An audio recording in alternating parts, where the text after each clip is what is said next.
Action. Halo teman-teman semua, kembali lagi di channel Kebun RB. Jadi hari ini kita kedatangan kawan kita dari PT Merauke. Nah, ini Pak Yohan ya Pak. Ya. Jadi kalau di PT Merauke ini pupuk anorganik ya? Pupuk ya, sintesis. Sintesis ya atau anorganik. Jadi kalau di Kebun RB ini kita pakai dua ya. Organiknya kita ada pakai plantagar dari rumput laut, ada casting ya, dari kotoran cacing, sama kohe itu untuk alpukat ya. Oke, jadi hari ini kita mau bahas nih, pas lagi barangnya datang, kita pesan banyak tadi di gudang ya. Ini kita bawa sampelnya aja ke depan. Kita tanya-tanya sama Pak Yohanes. Sebelumnya Pak Yohanes mungkin bisa kasih lihat nih kondisi kebun sekarang gimana Pak Yohanes?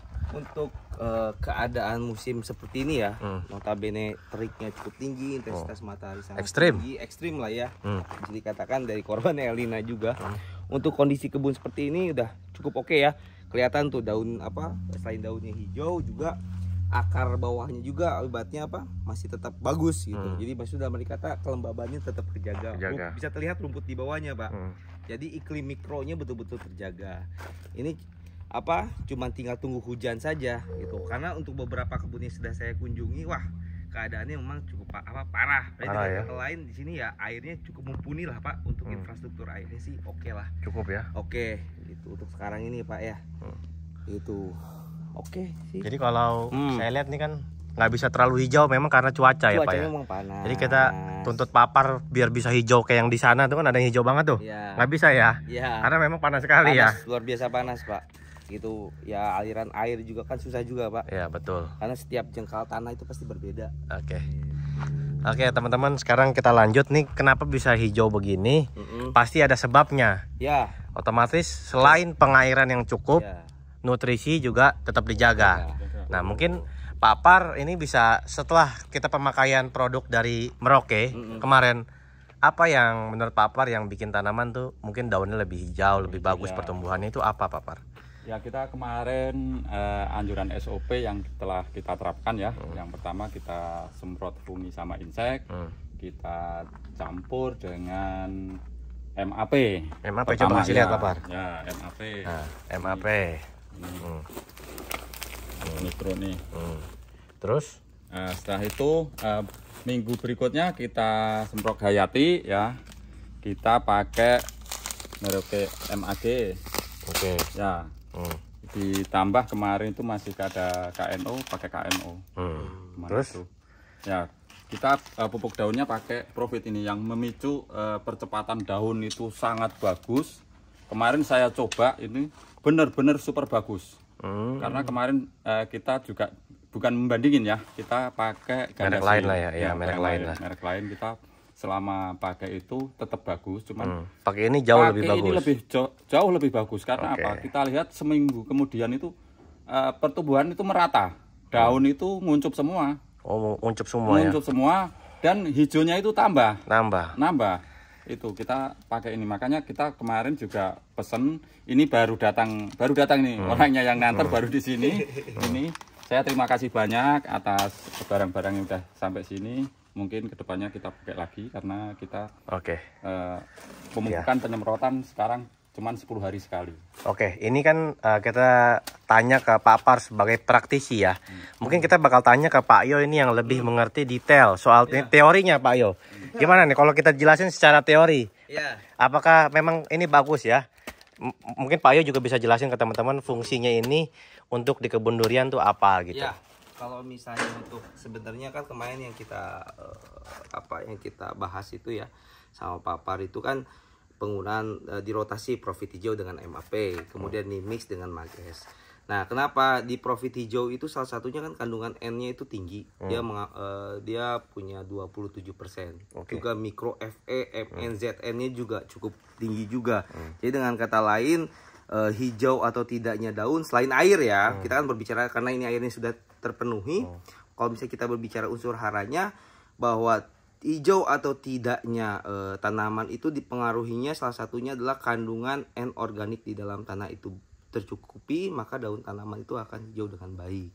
Selain itu juga mungkin papar pakai Merauke Mages, di mana kandungan Merauke Mages itu dia ada 16% magnesium. Seperti yang kita tahu, magnesium itu adalah inti dari klorofil atau jati hijau daun. Gitu. Pantes Makanya ya. kemarin kita di mix kan, kalau bisa pakai Profit hijau di mix dengan Merauke Makes atau MAP di mix dengan Merauke Makes. Boleh ditambahkan boron pada waktu penggunaan MAP misalnya. MAP. Cuman kalau saya kemarin sama Papar, hati-hati kalau misalnya menggunakan Profit hijau terus ditambah boron. Kenapa? Karena di Profit hijau dia sudah ada boronnya. Karena seperti kita tahu boron itu adalah mikro. Kalau misalnya mikronya terlalu tinggi, takutnya nanti ada sesuatu toksik ke tanamannya. Itu yang kita hindari. Keracunan ya. Iya, keracunan. Tapi kalau misalnya menggunakan Merauke MAP plus Makes plus boron, oke. Gitu, Pak. Silakan saja itu diatur-atur sama Pak Par, bagusnya seperti apa. Oke Pak Par, jadi yang perlu di garis bawahi ini ya, ini sama boron nggak boleh bersamaan, takutnya soalnya pupuk mikro sudah ada boronnya. Ada itu kan NPK combo Pak. Ada NPK combo. Ya, gitu. Nah terus juga nanti mungkin untuk Pak Par mungkin kalau saya sih masukan Pak Par, kalau misalnya nanti mau aplikasi pupuk tabur ya, seperti yang kita tahu kan Pak Par, pupuk kita ini basisnya garam. Posisi panas ditakutkannya nanti bermasalah pada akar tanamannya karena dasarnya kita garam, apalagi airnya tidak ada. Jadi saya sih saran ke Pak Par harus basah ya. Usahakan kalau misalnya mau mupuk kondisi tanahnya basah. Soalnya situasinya memang panasnya seperti ini Pak Par. Kalau saya saran seperti ini aja, misalnya besok kita mau mupuk targetnya berapa? Misalnya 100 tanaman, usahakan misalnya dari jam 3 sore atau jam 2 sore kita keluar air, harus panas kan nanti malam tuh dingin tuh. Nah, besok pagi baru kita tabur. Gitu. Jadi kan Pak, karena basis kita garam Pak. Pupuk itu yang namanya pupuk sintesis itu basisnya pasti garam. Itu jadi kalau seperti yang kita tahu kalau misalnya garam itu kan dia nyedot cairan ya. Kalau misalnya nyedot cairan. Yang saya takutin itu ketika posisi panas itu kita tabur pupuk yang basisnya garam, nanti cairan yang ada di dalam jaringan tanaman itu kesedot sama garam. Jadi nanti tanaman jadi kering, jadi kesannya terlihatnya terbakar.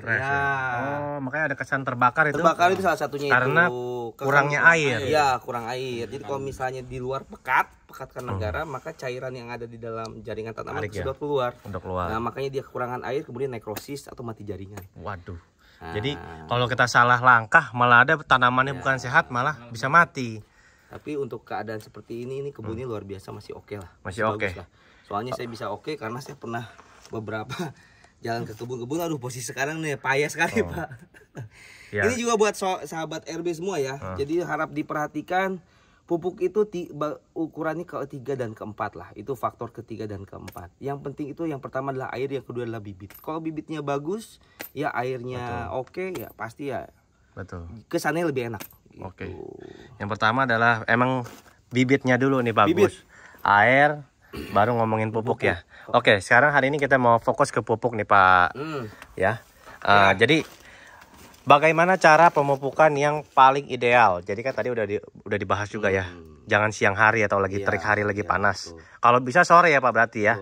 Sore dan posisi tanah sudah basah. Kalau misalnya nggak sore, pagi-pagi nggak apa-apa, tapi posisinya sorenya udah dibuka air Pak. Oke. Jadi kan masih basah nih kalau dibawa ke malam kan, besok pagi masih basah nih, baru besok tabur. Oh, nggak apa-apa. Pagi juga nggak apa-apa ya. Pagi. Yang penting basah. Kondisi tanah lembab ya. Itu Pak. Oke, ini kalau kita lanjut tadi kita udah ngomong ke NPK ya. Itu kan yang tadi kita bahas ya. Terus kalau kita ngomong ke Karate Plus Boroni. Nah, ini mungkin Pak siapa bisa jelasin kenapa pakai itu? Iya, kenapa pakai ini? Gini, jadi kan yang pernah kita target kebun ini yang saya dikasih Pak Rido sama Pak Boy kan kita cropping dulu Pak, bentuk tanaman dulu ya. Untuk 1 tahun ini Pak, gitu, karena dia masih vegetatif. Makanya kita fokusnya pada NPK 1616 sama atau NPK pertumbuhan sama Karate Plus Boron. Nah, Karate Plus Boron ini kan kandungannya sekitar 15% nitrat, 25% kalsium oksida sama 0,3 boron. Ya, jadi kalsium oksida ini salah satunya dia di titik tumbuh Pak. Jadi supaya si ujung tanaman itu tidak terbakar atau tidak mengalami tip burn. Jadi pertumbuhannya, kita kan larinya ke pertumbuhan ya, sebenarnya fokusnya ke pertumbuhan dulu. Nah, jadi kalsium itu dia bersifat tidak bergerak di dalam jaringan tanaman, tapi bergerak dalam jaringan tanah. Nah, jadi dia itu fungsinya di pucuk Pak. Pucuk, jadi di ujung tanaman. Kalau misalnya dia kekurangan Ca, biasanya di ujung tanaman suka ada yang terbakar atau tip burn. Biasanya jadi agak sedikit kerdil lah Pak. Gitu, jadi kalau dengan ada tambahannya Karate plus boroni atau kalsium boroni ini buat nambah mucuk daunnya tuh lebih bagus. Lebih Karena bagus. kita kan mau fokusnya ke cropping dulu kan. Ya, jadi daunnya tuh cepat ya, tumbuhnya. Pucuknya lebih oke lah. Gitu. Oke. Jadi kalau ini mungkin cara pemakaiannya nih yang ideal nih, pemakaian ini dan itu. Kalau Pak Yo itu gimana tuh? Nah, sekarang jelasin yang ke kita teman-teman. mau untuk tahun pertama ini kan kalau yang namanya tanaman tahunan ini program tanamannya per tahun kan Pak? Betul. Nah, bukan per musim. Jadi Betul. untuk tahun sekarang ini kita fokusnya itu Mutiara 16-nya itu sekitar 100 gram per pokok. Karate plus boroninya sekitar 25 gram per tanaman. Karena kita mau fokus cropping dulu. Nah, paling untuk foliarnya atau profit hijaunya kita pakainya itu sekitar 50 atau 2 sendok makan ya Pak Par. Atau kalau kata Pak Par ini 200 liter itu per 500 gram. Betul ya Pak Par? Betul. Nah, 500 gram satu bungkus ini untuk 200 liter. 200 liter. Jadi dengan kata lain itu dosisnya tuh 2,5 sampai 4 gram per liter. Nah, gitu. Paling magesnya paling di mix ya Pak. Pak Par ya. Paling sekitar 250 sampai 500 gram juga sama setengahnya per 200 liter. Gitu Pak. Jadi ya saya sih moga-moga tahun depan ini kita udah fokus ke mana Pak Par? Pengen sih udah mulai fokus ke pembungaan ya Pak Par ya. Untuk sekarang sih yang kita untuk tahun pertama ini kita fokus dulu cropping dulu biar tanamannya oke dulu lah namanya. Mungkin, tapi segini sih udah oke. Ini udah oke. Udah oke sih Pak. Mungkin 2 tahun ini kita fokus ke cropping dulu ya. Walaupun Pak Par bilang sih ada beberapa nanti yang sebelahnya yang sudah besar nanti akan proses pembuahan. Nanti kita survei lagi aja Pak sananya seperti apa. Boleh. Itu aja ya. Ini pelajaran bagus nih. Salah satunya inilah. Terus sekarang kita mau bahas nih Pak Yohanes ya, masalah pupuk. Kita juga ada yang namanya pupuk organik dari rumput laut dan kascing. Nah, untuk pemakaiannya apakah bisa bersamaan dengan pupuk NPK Mutiaranya ini? Sangat bisa sebenarnya. Karena gini ya, sebenarnya kan kalau misalnya walaupun memang yang namanya pupuk organik itu dia mempunyai spesifikasi yang berbeda-beda ya Pak Par ya. Walaupun sebenarnya adalah tujuannya sih sama. Dia memenuhi kandungan organik di dalam tanah. Seperti yang kita tahu, kandungan organik ideal di dalam tanah itu sekitar 5%. Jadi kalau misalnya kita main pupuk anorganik saja atau sintesis saja ya kurang bagus ke tanamannya. Nah, jadi kenapa harus bahan organik itu harus minimalnya 5%? Ya supaya daya jerap supaya daya jerap tanah terhadap airnya bagus ya Pak Par ya. Porositasnya oke. Contohnya lihat tuh. Lihat. Walaupun panas seperti itu iklim mikronya tetap terjaga, rumput di bawah tetap hijau. Berarti dengan kata lain bahwa daya tahan tanah ini menangkap airnya cukup bagus, Bapak. Iya kan? Tuh, kan hijau kan? Tuh. Nah, itu salah satu yang namanya bahan organik itu fungsinya ke sana. Walaupun memang pasti casting dia ada spesifikasinya larinya seperti apa. Tapi tujuannya adalah untuk memenuhi kandungan bahan organik di dalam tanah. Itu saja sih kalau justru itu malah lebih bagus dengan campurannya di mix ya. Di mix boleh. Ya, organik dan anorganik mesti seimbang. Ya, harus seimbang, nggak bisa terus aja kimia. Karena kan saya tadi bilang bahwa kimia itu basisnya garam. Kalau terlalu tinggi kita terlalu pakai tanpa diselangi dengan bahan organik, tanahnya nanti keras. Oke, itu benar Pak Par ya. Biar kalau organik kan menggemburkan tanah kan.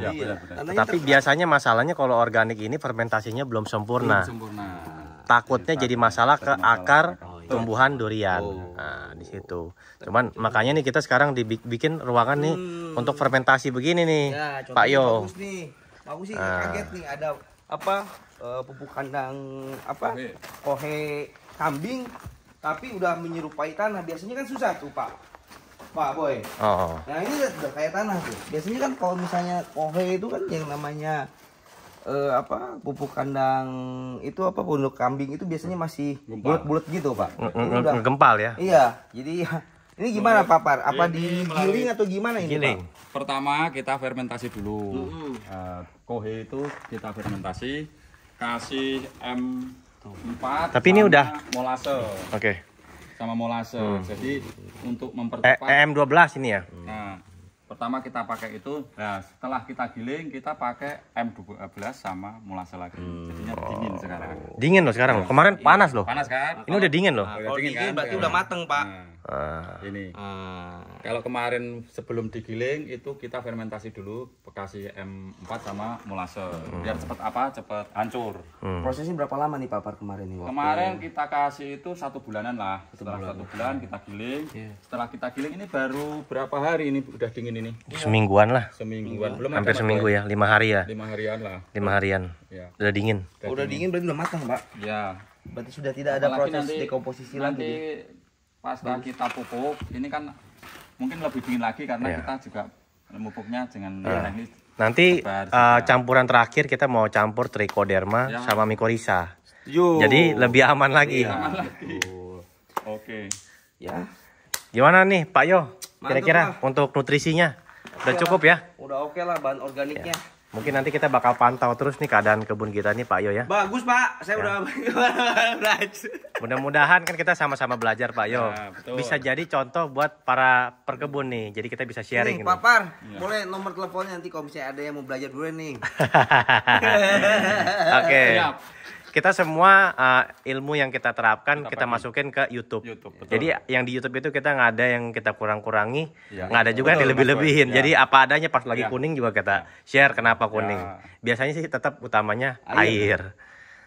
ABCD Pak. Apa tuh? Sekali lagi tuh. Air, baja itu pupuk, C-nya cahaya, D-nya duit. Oh, begitu ya. Oke teman-teman, gimana nih Papar? Mungkin ada penutupnya gimana supaya nih Papar juga kan teman-teman nggak ujuk-ujuk langsung hijau begini. Ujungnya kan ada kerja keras, ada lembur yang kita teman-teman nggak lihat kan, kerja sampai jam 7 malam. Habis maghrib masih terus nyemprot, masih terus nyiram. Itu kan teman-teman nggak lihat, taunya hijau aja. Bagus aja. Mungkin gimana biar teman-teman para pekebun ini bisa semangat Papar? Oke, biar semangat karena ini kaitannya dengan tani ya. Tani. Tadi Mas Johan bilang ABCD. Sekarang saya tani itu harus tabah, niat, dan ikhlas. Betul. Sama cinta tanaman. Betul. Tani itu tabah, niat, dan ikhlas. TNI. Ya, betul. Nggak usah apa itu waktu dan ini nggak usah dipikirin. Yang penting tanaman kita urus. Kita dengan niat ikhlas dan cinta. Itu semangat. Oke, teman-teman. Nanti 2 bulan atau bulan depan nih Pak Yo bakal kesini lagi, kita lihat nanti keadaan kebun kita. Ya, siap. Mungkin nanti pas musim hujan Pak Yo yakin ya kebun kita bisa jauh lebih hijau ya, lebih kencang ya. Ya posisinya panas saja seperti ini Pak, figurnya apalagi nanti musim hujan. Apalagi musim hujan. Masih ada percepatan itu nguncup daun. Panas begini ya. Panas begini. Oke lah. Teman-teman terima kasih sudah meluangkan waktunya untuk nonton Kebun RB. Terima kasih juga Pak Yohanes nih, kinerjanya, kerjasamanya cepat sekali teman-teman sama Pak Yo. Ya teman-teman bagi yang butuh ya kita kasih nomor Pak Yo mungkin di kolom komentar ya, Pak Yo ya. Yang di daerah Jawa Barat ya. Ya untuk mau supply produk dari Merauke, Pak Yo bisa bantu sediain. Oke, terima kasih teman-teman Kebun RB. Jangan lupa like, comment, dan subscribe.